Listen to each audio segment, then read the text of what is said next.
Capítulo 1144. Por terem chegado cedo, os assentos que Melissa e Benson puderam escolher não eram tão ruins.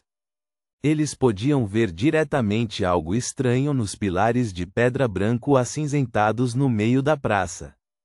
Suas duas pontas diferiam dramaticamente em tamanho e eram pintadas com tinta azul escura. Estavam conectadas a alguns cabos. Ao pé do objeto havia uma tropa de soldados com camisas vermelhas e calças brancas. Eles carregavam mochilas de metal branco acinzentadas, além de estruturas complicadas e rifles de pequeno calibre. Eles estavam observando os arredores em alerta máximo. À medida que mais e mais cidadãos se reuniam, a praça começou a fervilhar de atividade. Às 9 horas em ponto, o estranho objeto no pilar de pedra de repente produziu sons crepitantes. Finalmente, mudou para uma voz profunda e grossa.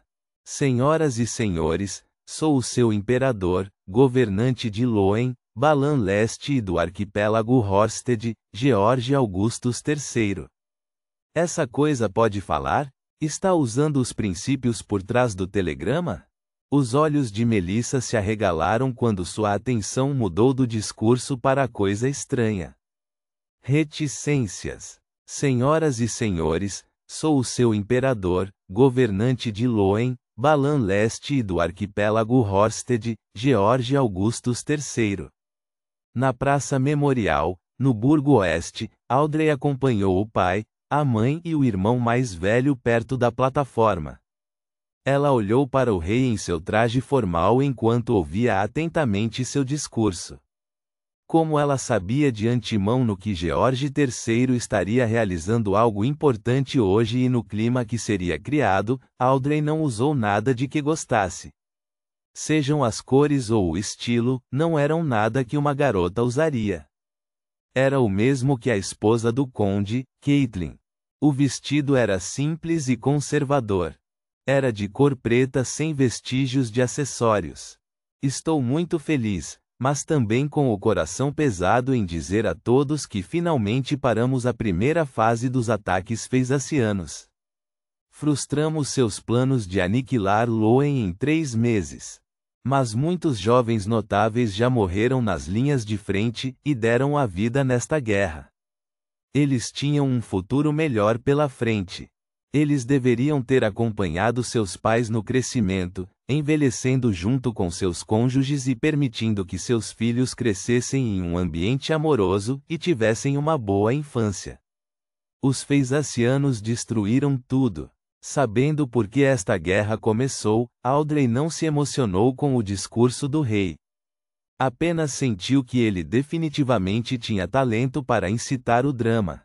Ela ouviu leves sons de soluços vindos da multidão ao seu redor. Podia sentir a tristeza e lamentação aumentando pouco a pouco enquanto se entrelaçavam e se preparavam. Seus olhos ficaram vermelhos incontrolavelmente.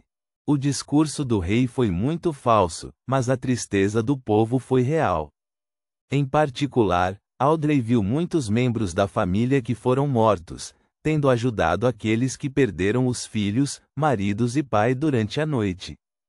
Esta é uma grande ressonância de emoções, o melhor lugar para consumir a poção do manipulador.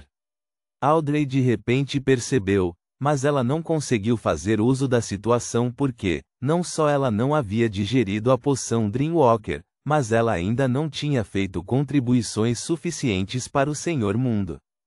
Lentamente respirou fundo e controlou suas emoções. Ela desviou o olhar do rei George III e deixou seus pensamentos vagarem. O Senhor Mundo está muito preocupado com o discurso de hoje. Eu me pergunto como ele vai explorar isso. Espero que não cause um acidente grave. Aquela coisa chamada transmissão de rádio é baseada nos princípios da transmissão de rádio sem fio? O Senhor Mundo mencionou que certas facções no mar já colocaram essa tecnologia em uso. Em comparação com o mar que é constantemente afetado por tempestades, algo como isto é claramente mais adequado para uso em terra. À medida que os pensamentos passavam pela sua mente, o severo e antiquado George III terminou a primeira parte do seu discurso e disse solenemente: "Vamos chorar pelos nossos heróis aqui. Senhoras e senhores, recitem isto comigo em seus corações. Em nome do Imperador George III, desejo que os heróis mortos estejam em paz. Espero que eles se tornem eternos no reino da divindade em que acreditam." Esta frase carregava um indescritível senso de dignidade, fazendo com que todos, incluindo Audrey, abaixassem involuntariamente a cabeça, apertassem as mãos e recitassem silenciosamente: "Em nome do Imperador George III." Reticências. Em nome do Imperador George III, do outro lado da Praça Memorial, Klein, que usava um casaco preto e um rosto comum, levantou-se e orou com a multidão ao seu redor ao mesmo tempo. Ele parecia completamente normal.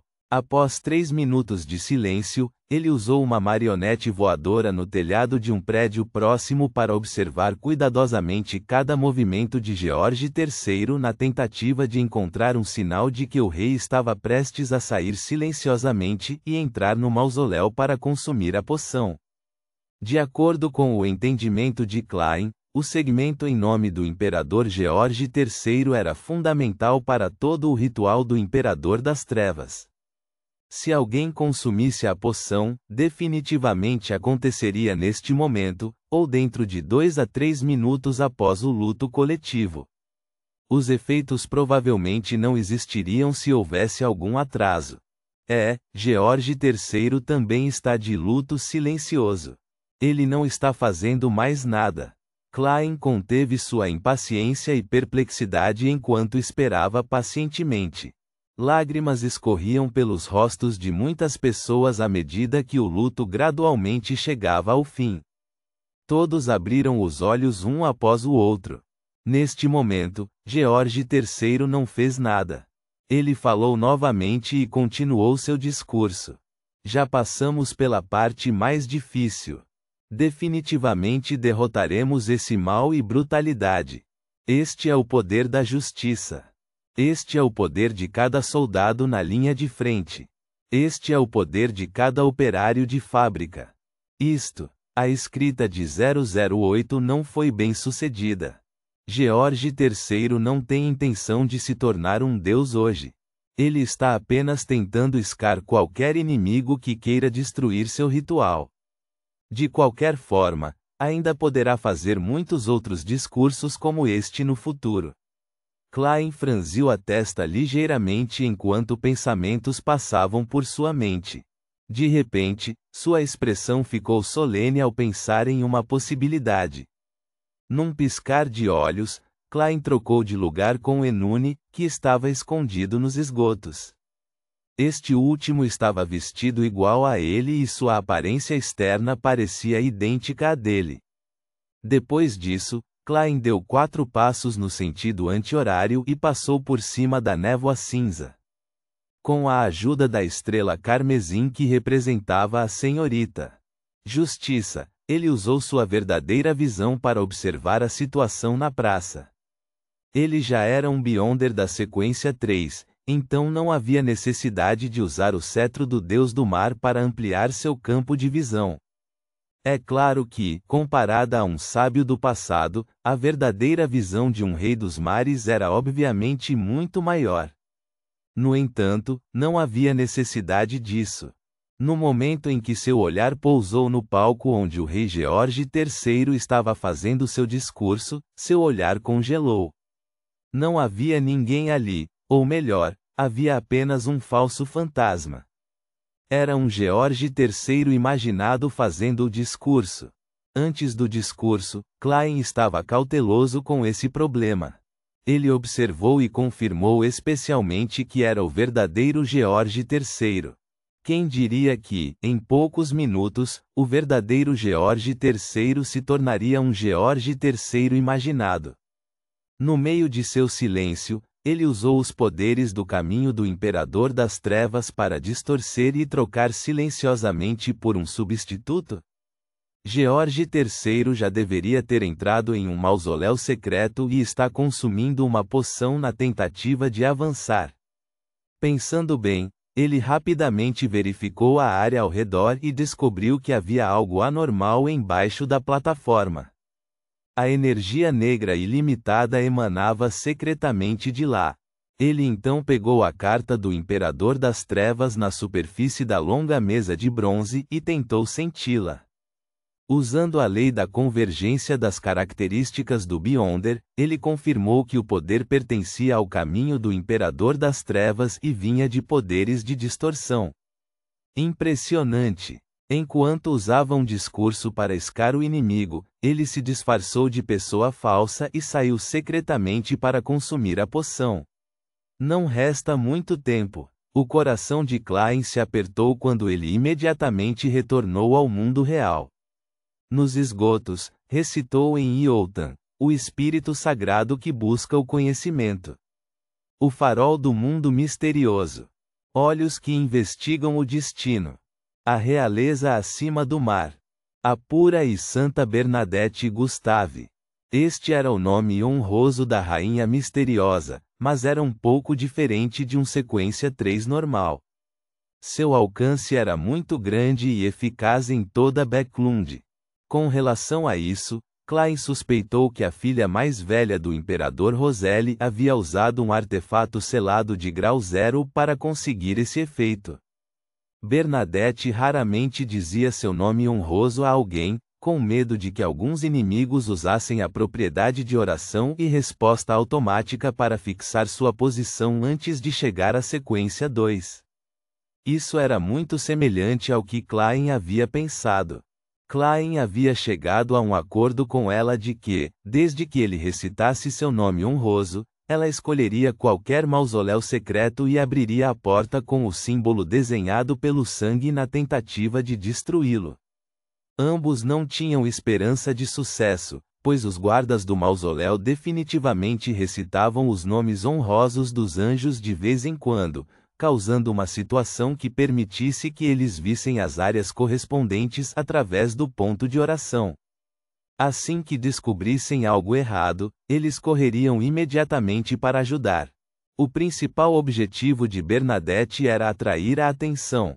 É claro que, se esses anjos chegassem em um ritmo mais lento, a rainha misteriosa também poderia deixar de fornecer apoio para ser a principal força ofensiva. Depois de fazer isso, Klein imediatamente estendeu a mão direita para agarrar o ar. Quando seu braço foi puxado para trás, uma figura apareceu na frente dele. Era uma mulher com traços faciais comuns e olhos escuros. Ela usava um manto simples e um cinto de casca de árvore. Seu cabelo preto era longo, estava descalça, sem sapatos ou meias. A matrona do claustro da meia-noite, a líder asceta, a serva da ocultação, o anjo aterrado, Ariana. Consegui em uma tentativa. Klein ficou chocado, mas não pensou muito sobre isso. Ele rapidamente disse: mantenha minha existência oculta e proteja o povo de Becklund. Ele estava preocupado que depois que George III perdesse o controle devido à destruição de seu ritual, sairia correndo do mausoléu e prejudicaria o povo desta cidade. Tudo bem, respondeu Ariana com uma expressão calma. Ela não era rígida nem séria. Não pode ser ela pessoalmente, né? Na verdade, minha convocação não teve sucesso, mas a deusa já havia pedido que Madame Ariana retornasse secretamente para Becklund. No momento em que ela sentiu que havia sido convocada, ela se aproximou. Um anjo do domínio de ocultação também tem um certo grau de controle sobre a sua imagem no vazio histórico? Quando um pensamento passou por sua mente, ele percebeu que havia entrado em um estado especial, não sendo mais sentido pelo mundo exterior. Ponto.